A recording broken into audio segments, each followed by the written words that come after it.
Manchester University in England, they've discovered that just thinking about exercising could help to keep us fit.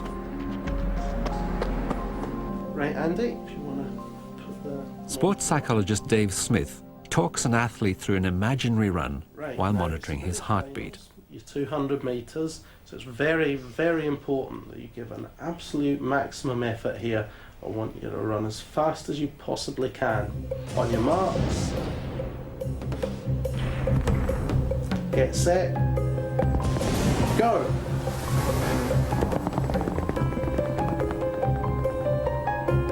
For an athlete conditioned to respond to starting orders, the words alone are sufficient to start adrenaline flowing and to persuade the body that an effort will soon be required. Instantly, the heart rate climbs.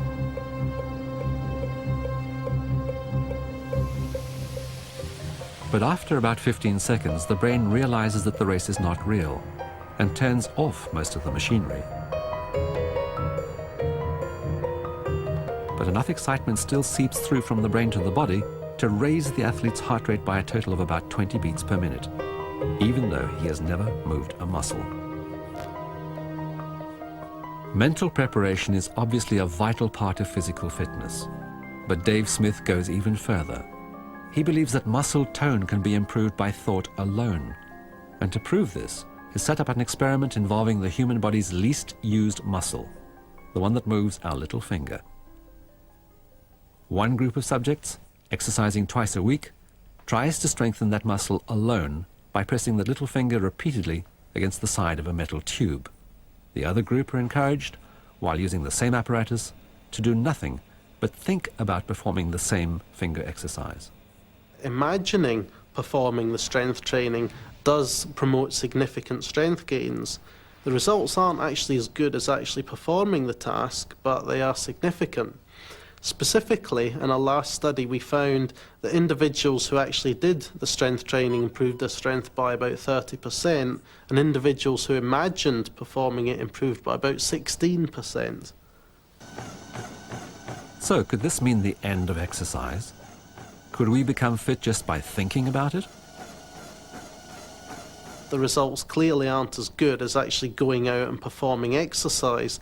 However, what they do mean is that, for example, when people are unable to exercise due to illness or injury, they may obtain some of the benefits from imagining performing the exercise.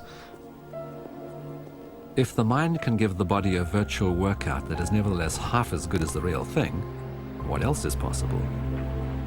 At Georgetown University in Washington, Candace Pert believes that thought on its own can also have a direct effect on the immune system. She has discovered chemical connections between the mind and the body, and these prove that it is impossible to have a thought of any kind that doesn't change you physically. Every time we have a thought, a mood shift, a feeling, it's not that it's just happening up above your head in your brain. It's really happening simultaneously all over what I've actually called your body-mind. Chemicals are released, and these little molecules are diffusing all over the body through the bloodstream, binding to receptors, thus having the potential to change everything from a rate of digestion to the size of a tumor. Professor Pert believes that her chemicals are what make it possible for someone like Garrett Porter to open up a channel between his mind and his body and to think his tumor away. Consciousness can actually create the physical molecules, can change the physical molecules. This is very radical. This is very big. This is as big as realizing